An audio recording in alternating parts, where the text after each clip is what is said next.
pa ba? Tsaka meron naman tayong ganun. O, di ba? Ibibigay ko sa'yo ito.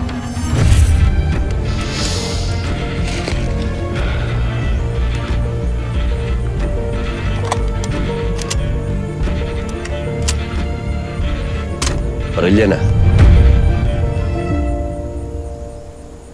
Bakit mo binabaon?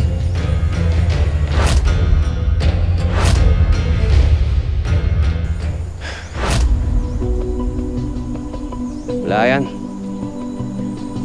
Babagong buhay na ako eh. Kaya gusto kong ibahon lahat ng nakaraan. Saka okay na rin. Gusto ko yung tingin sa akin ng mga tao dito. Tama yan. Importante na pahalagaan natin ang bagong pagkakataon na pinagkakalob sa atin. Alam kong hindi madali magbago, Goryo. Dahil mahirap kalimutan kung sino talaga tayo. Pero alam mo, bilib ako sa'yo, brother. Kasi alam ko na kahit na mahirap, ginagawa mo.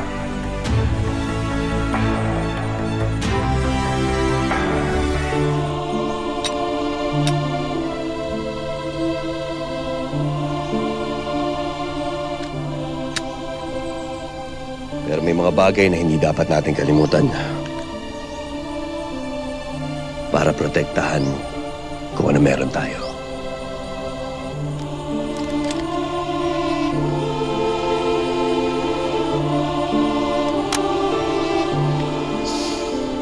Mukhang hindi ito ang unang beses na humawa ka ng baril ah.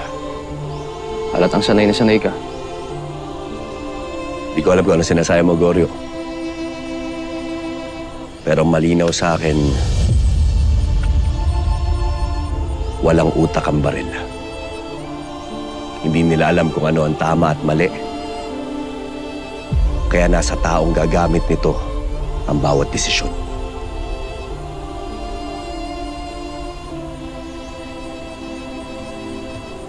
Ano ba talagang kwento mo, Long?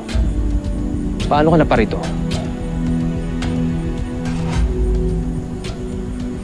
Hindi ko rin alam eh.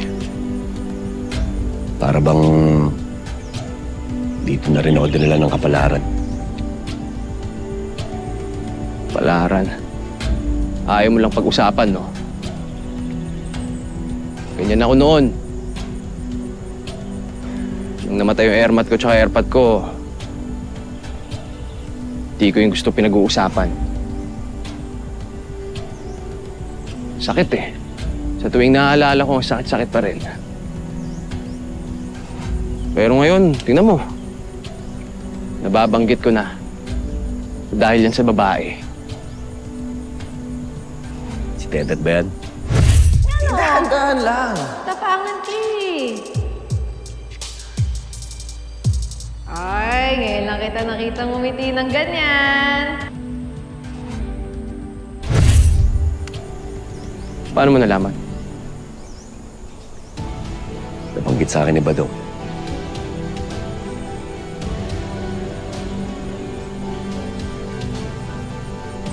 Long, lalaki sa lalaki. May gusto ka kay Tetet? Huwag kang mag-alala, Goryo. Dahil iisang babae lang ang nilalaman ng puso ko.